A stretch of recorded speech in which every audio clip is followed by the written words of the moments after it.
Odakan Hill is a semi-arid stretch of land where the sun beats down on fields that haven't seen a real rainy season in years.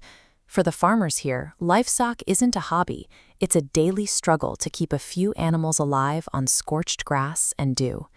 Into this landscape comes an anomaly, a beetle black goat, the seventh born of a single litter.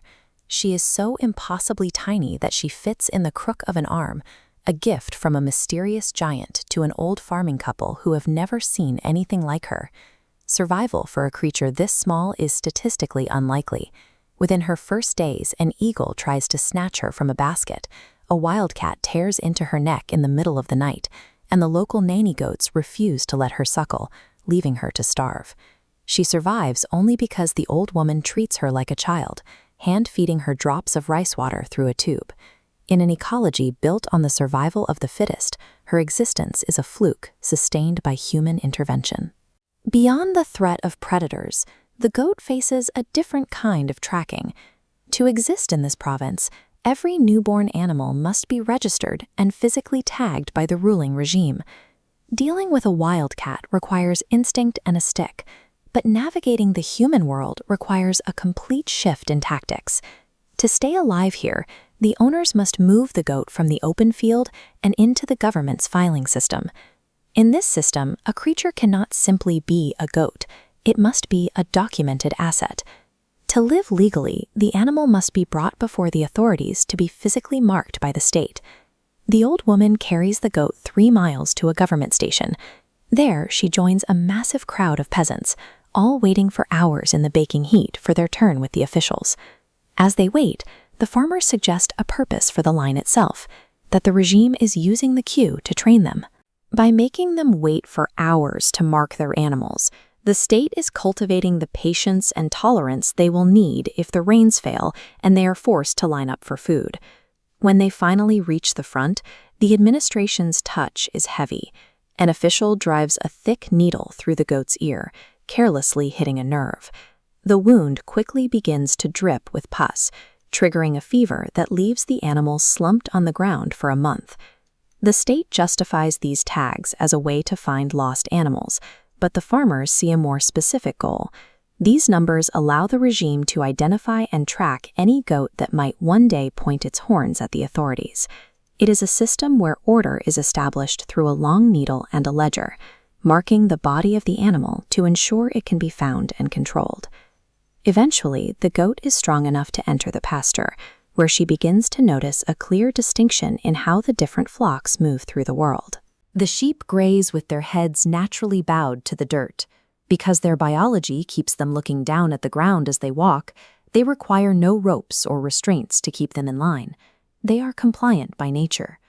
But the goats are different. They want to look at the trees, the moon, and the sky. Because their nature is to look up, the humans must use a rope to bind their necks directly to their forelegs, forcing their heads toward the earth. It is a stark observation of life in the pasture. The creatures that are naturally content to stare at the grass walk free, while those driven to look at the horizon must be physically tied to their own legs. Within the herd, the young bucks, Karuvayan and Pithan, represent a different kind of disruption. Their mating instincts are wild and unrestrained, causing them to constantly break away and challenge the order the farmers have established. To manage this, a man called the boatman arrives. He isn't there to graze the animals. He is there as a specialist to physically remove the source of their wildness. The bucks are pinned to the dirt. With a set of wooden scissor sticks, the boatman performs a swift, brutal castration. The animal's legs tremble and it collapses into the dust. The fields echo with a single, long cry. This act is the ultimate tool of domestication. To maintain a quiet, predictable herd, any instinct that threatens the established order must be physically and permanently removed. That night, the bucks do not move. They stand frozen and upright in the dark, entirely drained of the energy that used to drive them across the fields. When they return to grazing, the change is complete. They no longer chase the does or challenge the ropes.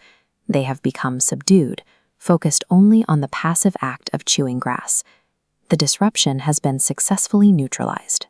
By removing the buck's wild instincts, the humans have restored the quiet, manageable peace of the herd. This agricultural reality serves as a model for how human systems maintain control over populations. The methods used to mark and subdue the goats are the same methods used to track and manage citizens. It highlights the deal made between the subject and the authority.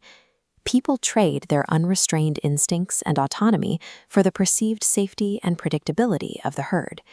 The black goat survives the predators of the night and the needle of the state, but she lives on as a marked creature, her ear carrying the permanent tag of the system she inhabits. It leaves us with a question about our own posture.